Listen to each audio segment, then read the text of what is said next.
Elliot Anderson, what is the latest? Is it only City, and is it a fee, as we are so often seeing over social media and other outlets as well, that it's going to have to eclipse Declan Rice's £105 million? Well, Forest would certainly think that, because Elliot Anderson has been magnificent. You look at the metrics of his season in terms of data, he's been brilliant for Forest in so many areas this year. He has scored goals, including against Manchester City, which obviously catch the eye.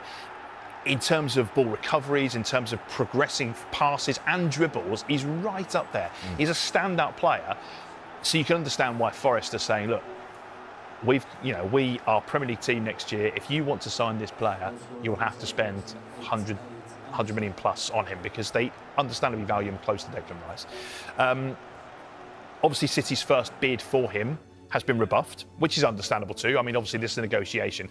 We get the sense that City is his preferred destination. Other Premier League clubs, including Manchester United, have certainly explored the possibility of a deal. Could they get close to the sort of numbers that it would take?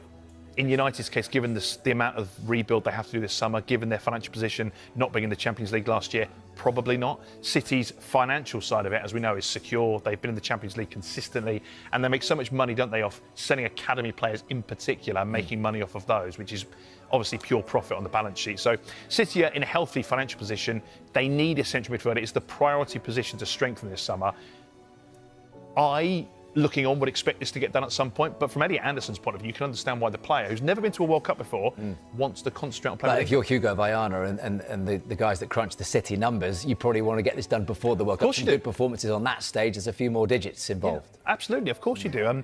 From City's point of view, they're a club that tends to be smart and do business early in the summer. They've done that consistently under Ziki Begiristain before. There was that transitional period where Begiristain and Viana worked together on transfer deals. And since Viana's come in, he's taken up that baton in many respects. Look at the way he was very clear in January with what he wanted to do. I mean, Mark Gahey, all the world thought he was going to go to Liverpool at some point. All the world thought then he might wait to the end of the season when he was out of contract and pick up a huge deal.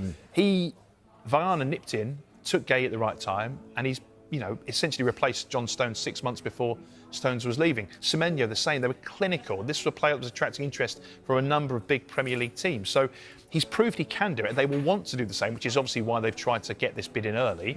The challenge now will be to get to a fee that Nottingham Forest feel is acceptable before we do get into the business of the World Cup. It'll be fascinating to see what kind of team plays against Arsenal at the Principality Stadium, by the way, not Wembley, Cardiff, for the Community Shield in August.